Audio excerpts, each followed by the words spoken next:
A lot of research done already in change management. John Kotter is very famous in the area. There are many other gurus. These are typically professors that have gone into industry looking to see that successful companies, why they were successful in their change management process.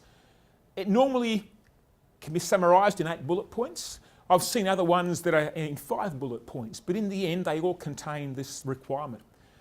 One is to understand that the world as it is now will not stay the same. The world is changing.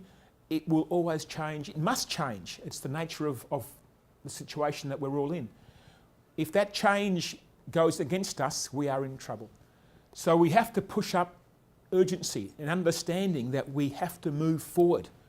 So we don't say that we are no good. We don't say this company is in trouble. We don't say this company is going down the drain. We're saying we have to move forward. What was good in the past won't be any good anymore in the future. It got us to where we are today, and now we want to get a new way to get us where we want to go tomorrow. So the world is changing, and we have to be ahead of that change, else we'll be in trouble for sure then. Needs to be a guiding team. This team are senior people with a mix of middle management and a mix of shop floor guys. These people are the sort of people that you know believe in what they're doing.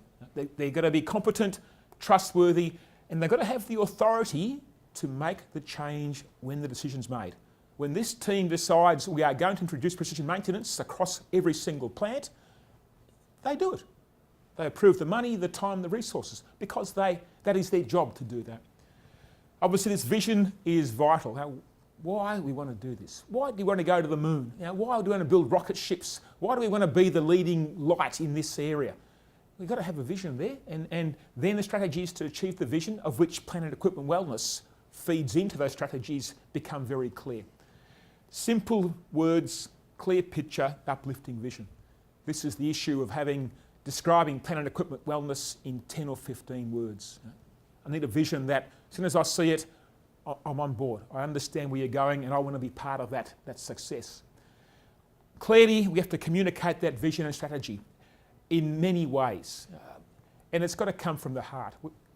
We're dealing with people, with human beings. I cannot win people over with a piece of paper. It's got to come from the leading people in that guiding team, and it's clear. Now, this guy believes it. This guy's going to live and die on this belief. So we've got to have that heartfelt message through many channels, typically 5 or 6 different ways: emails, video, face-to-face, roundtable meetings, whatever is necessary to explain why and the value and the sense of us doing this. Remove barriers. Human beings will naturally say, everything's okay now. I'm going to push back. Not that they want to cause trouble. It's just that it's human nature. Why are we doing this? I'm happy now. Why we want to make a change? So these barriers is recognition that they exist. They will always be there. They are normal outcomes of everybody's concerns. We need to have answers. These strategies have to answer those barriers in a way that is believable. If it's all pie in the sky stuff that has no foundation, that has no plan to go from today to our new vision for tomorrow, if there's no clear plan that is true and honest, it becomes pretty clear that this is all a game. What we need to do is prove that this plan and strategies and vision will produce the outcomes. So we're looking for some short-term wins with this new way of our future world. So success breeds success is really what it comes down to. So when it comes to PEW, we intentionally want to minimise how big a job project we're going to take on, because if it's too big, then it just becomes very, very hard to work with. Nonetheless, once things do work better, then people can see it. Now, their own eyes will tell them, hey, you know what, this is better than what it was. Maybe there's something here I should pay attention to. And of course, then we keep rolling it, wave after wave of change until the work is done. My issue here is I don't want to take 6 years. 2, 3, 1 year would be fantastic. And my personal vision with PEW is to turn this into a 1-year turnaround. Within 3 months, huge change. Within a year, bedded down and a successful future forevermore.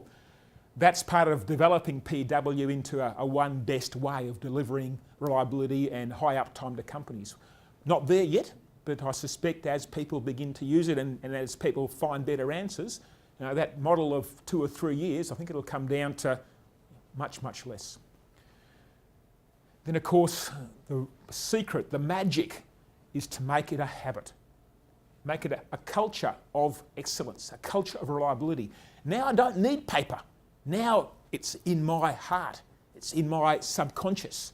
Now when you do something wrong, hey, we don't do it that way here.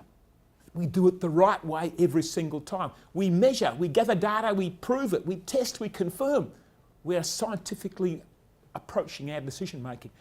This is going to make money for us. Where's your model? Where's your financial model? Go back and model those decisions. Come back to me with facts.